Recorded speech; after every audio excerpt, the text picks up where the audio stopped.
The NASCAR Pit Crew Challenge, Charlotte Downtown Arena. And we're here on a Wednesday to see what these guys have going. This is what Jay Howard has. He's got the entire arena set up for the teams and the competition on Thursday night. This place is empty now except for some crew guys. But on Thursday night, see a lot of people going for a lot of money. Jackmen against Jackmen, right front tire guys versus right front tire guys. We talked to Tim Brewer, one of the famous right front tire guys back in the Junior Johnson days, about just what it's going to take to win the NASCAR Sprint Cup Pit Crew Challenge on Thursday night.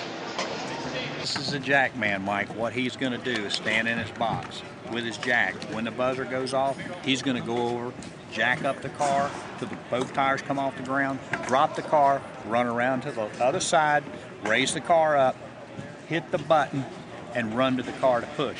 Now he's working for himself while he's jacking the car up, coming around to this side till he hits that button. That's the individual contest of the jack person. Now those guys win what, $10,000? $10,000. That's the reason I said, Mike, he's working for himself when he's doing that.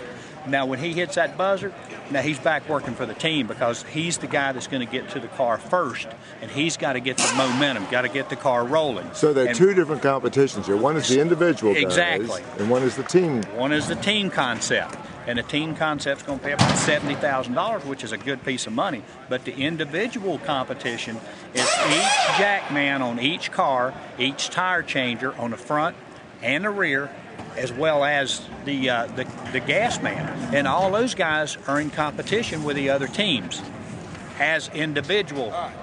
Okay, now, the other side of it is once they get to the car and start pushing, that's when they start the elimination process, because the guys the team that wins the race to the line, right, they're the guys that continue on.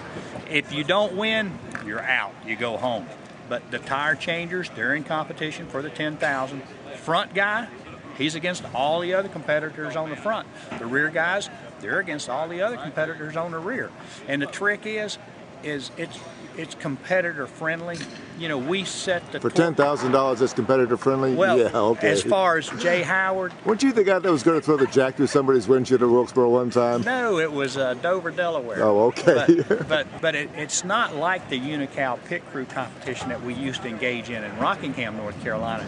This is, you know, far more competitor friendly, you know, because back then we used to torque the wheels at like 65 pound, and you know the crews go over the wall, and you actually had to drive the cars out of the box.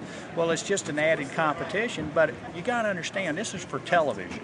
You know, this is for bragging rights, and this is the only way that a team gets to showcase their talents other than pit road on race day. Okay, tell me, who is the best pit crew on race day right now? I would almost think that it was Kyle Busch's crew, but they had some problems. Carl Edwards' crew has some good pit stuff. Sometimes it's not the guys that win races that have the best pit crews. Exactly, and that's a scenario to where you can have a super good pit stop, but one guy doesn't get a lug nut tight or leaves a lug nut off, and you send him back to the back.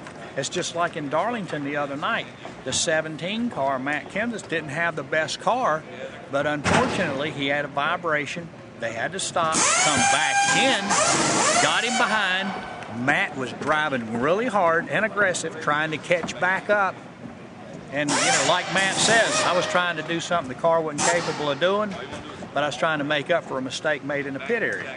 So a lot of guys are making mistakes in the pits. I think the car tomorrow has made pit road even more competitive right now because it's so hard to pass with these cars. Exactly, Mike. It's the easiest place to pass is pit road. And that's one of those deals to where the crew chiefs, the pit crew coaches, they're on these guys constantly to be on their game, to make sure they get all the lug nuts tight. And a cardinal sin is coming away from that wheel with it loose. And that's a deal you can't stand, because I've seen over the past few years, Nemechek's car in Loud, New Hampshire, it had a right rear wheel come off, and it just about got in the grandstands. Yeah. And unfortunately, we've seen in Atlanta, when the left rear wheel came off of Dale Earnhardt Jr.'s car, he went into the left side retaining wall. I mean, left side of the car to the retaining wall, and that could have been horrendous. And that's what Craig Biffle was talking about the other night, because at 200 miles an hour at Darlington, he was not very happy with some loose wheels on his car. And anytime you feel a vibration, it's not going to fix itself. You know, you hear this stuff about, oh, it's rubber buildup. It's not rubber buildup, because it wasn't on the last set of tires, but there's a lot of emphasis on the tire changers to make sure that the wheels are tight.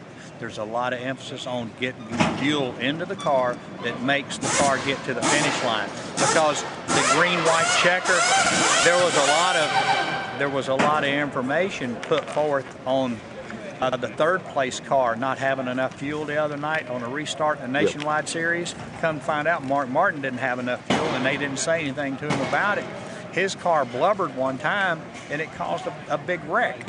So you always have to anticipate the green-white checker. You got to have enough fuel in there. It's a multitasking arrangement that where the crew chief, the pit crew coach, they're putting a lot of heat on these guys, and it's well deserved that these guys can, showcase their talents. What would you say is the best right front tire changer? I mean, I don't even know the guys' names anymore. They move them around so much. Exactly, they move them around, and if they're having a good week, they're going to be on the team, and if they're having a bad week, they're going to be on the bench. But that's something we didn't have the luxury of having, Mike, because if you go to the major teams right now, they've got A tire changers, B tire changers, and backup tire changers.